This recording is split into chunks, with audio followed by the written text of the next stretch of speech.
Hello everyone, আসসালামু আলাইকুম। আপনারা দেখছেন অনিস কিচেন থেকে আবারও নতুন একটি রেসিপি নিয়ে হাজির হয়েছি। আজকে তৈরি করে দেখাবো এই বছরের নতুন একটি ইউনিক রেসিপি।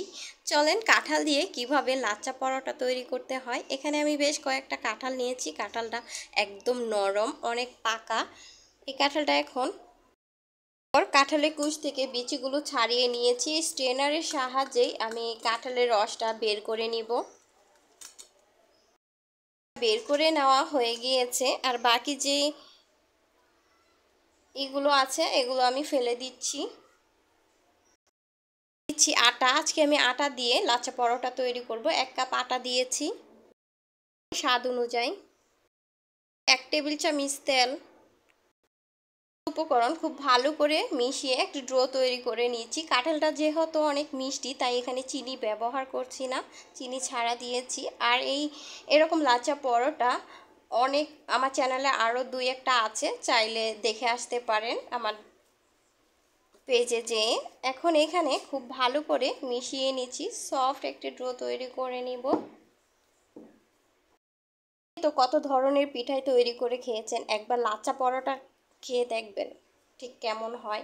আমার মনে হয় আপনাদের অনেক ভালো লাগবে, কারণ আমি যখন বানিয়েছি এটা আমার কাছে বেশ লেগেছে। আমার কাছে মনে হয়েছে এটা তো সহজ একটা রেসিপি, কেননা সবসময় করা যায়, এটা প্রায় এই রেসিপিটা ট্রাই করতে পারেন। যেহেতু এটা অনেক সহজ, ঝটপট যখন তখনই বানিয়ে নিতে পারেন এই লাচ্চা পরোটা। পরোটা তৈরি করব, তাই 2 ভাগে ভাগ করে নিয়েছি। করে নেওয়ার পর বড় একটি সাইজের রুটি বেলে নিচ্ছি। সাইজের রুটি বেলে নিয়েছি, এর উপরে দিয়ে দিচ্ছি তেল ব্রাশ করে।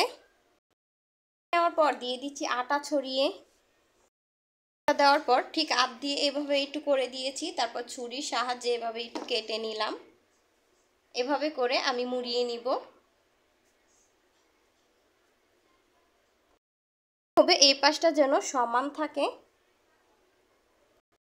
একটু ছোট বড় থাকে, ঠিক হাত দিয়ে একটু টেনে ধরলে এটা দেখা যাচ্ছে সমান হয়ে যাবে। এরপরে আমি এটাকে এভাবে করে করে নিচ্ছি।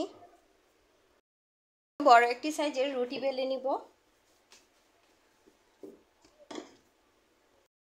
বড় করে রুটি বেলে নিয়েছি, পরে আবারও তেল দিয়ে দিচ্ছি।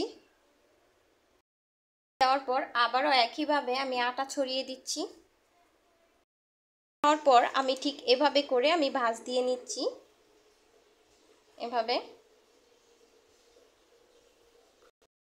আমি ভাঁজটা দিয়েছি, এরপরে ছুরি দিয়ে মাঝখানে আমি এভাবে কেটে নিচ্ছি। আমি 3টা কাট দিয়েছি। হাতের সাহায্যে এভাবে করে আলতোভাবে একটু বাড়ি দিলেই দেখা যাচ্ছে খুব সুন্দরভাবে এটা লম্বা হয়ে যাচ্ছে। লম্বা হয়ে গিয়েছে। এখন এক পাশ থেকে এভাবে করে আমি মুড়িয়ে নিচ্ছি। ঠিক এভাবে করেই আমি করে নিয়েছি লাচ্চা পরোটাগুলো। এভাবে আমি বেলুন দিয়ে বেলে নিব। আপনি যতটুকু বড় ইচ্ছে আপনি ততটুকু বড় করতে পারেন। বড় করেছি, এর থেকে বড় আর করব না। লেয়ারগুলো কত সুন্দর বোঝা যাচ্ছে, দেখতেই পাচ্ছেন। চলেন এগুলো এখন ভেজে নিচ্ছি। অল্প করে তেল নিয়ে তেলটা গরম করে নিয়েছি, এর মধ্যে আমি দিয়ে দিচ্ছি পরোটাগুলো। এপাশ ওপাশ করে ভেজে নিচ্ছি। এই পাশটা হয়ে আসলে আমি এই পাশটাও ভেজে নিব। এপাশ ওপাশ করে পরোটাগুলো ভেজে নিয়েছি, ঠিক এরকম হয়েছে কালারটা। লাচ্চা পরোটা একদম রেডি। আমি গরম গরম অবস্থায় এটা 2 হাত দিয়ে একটু চেপে দিয়েছিলাম, যার জন্য এটা এরকম হয়েছে। আর এটা এমন করলে ঠিক এটাও এমন হবে। কতটা সুন্দর হয়েছে। খুবই সহজভাবে আজকের রেসিপি তৈরি করেছি, তাও আবার কাঁঠালের। আশা করছি আপনাদের ভালো লেগেছে। ভালো লাগলে আমার চ্যানেলটিকে লাইক কমেন্ট শেয়ার করে দিবেন, আর সাবস্ক্রাইব করে আমার পাশেই থাকবেন। আজকে এখানেই বিদায় নিচ্ছি। সবাই ভালো থাকবেন, সুস্থ থাকবেন। আল্লাহ হাফেজ।